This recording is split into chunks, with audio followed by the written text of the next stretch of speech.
Ассаламу алейкум. Бүгін біз мысырлықтардың махыры жайлы сөз қозғайтын боламыз. Махыр ол некенің шарттарының бірі болып есептеледі. Яғни ер адамнан әйел адамның сұрауы керек, міндетті түрде сұралып алыну керек дүниесі болып есептеледі. Мысырда махырды міндетті түрде алтынмен алады. Сол алтынның граммы 100 граммнан төмен болмау керек.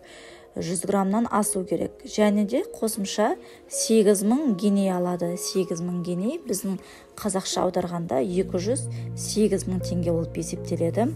Осынша махыр алыну керек. Біздің елде махырды қыздар дұрыс сұрамайды. Негізгі арзан дүниемен ғана шектер қана қояды. Бұл өте қате ұғым.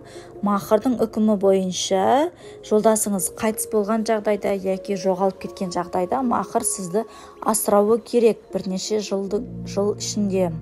Міне көріп тұрғандарыңыздай, бұл махыр мысырлықтардың махыры, яғни ішінде міндетті түрде 3 білезігі, үлкен әдемі алқасы және 3 сақинасы және сырғасы болу керек. Бұл 3 сақина бұл осы набормен бірге келеді және одан бөлек жүзік, яғни некелік жүзігі болады. Бұл 100 граммнан асатын алтын махыры, мысырлықтардың махыры бұл. Және мысырлықтар қыздарын үйі жоқ жігіттерге бермейді. Яғни жігіт үйленердің алдын міндетті түрде өзінің үйі және соның ішінде заттары лық толы болуы керек. Сол кезде ғана үйлене алады.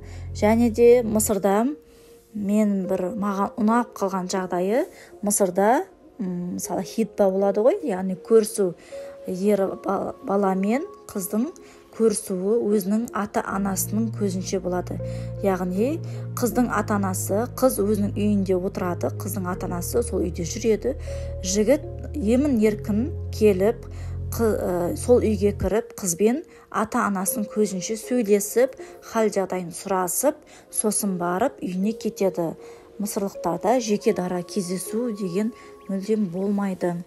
Мысырда екі жақ бірігіп бір той ғана жасайды.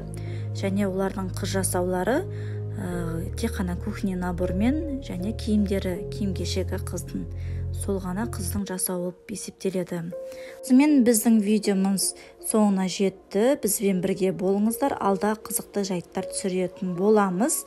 Келесі жүздескенше ассаляму алейкум.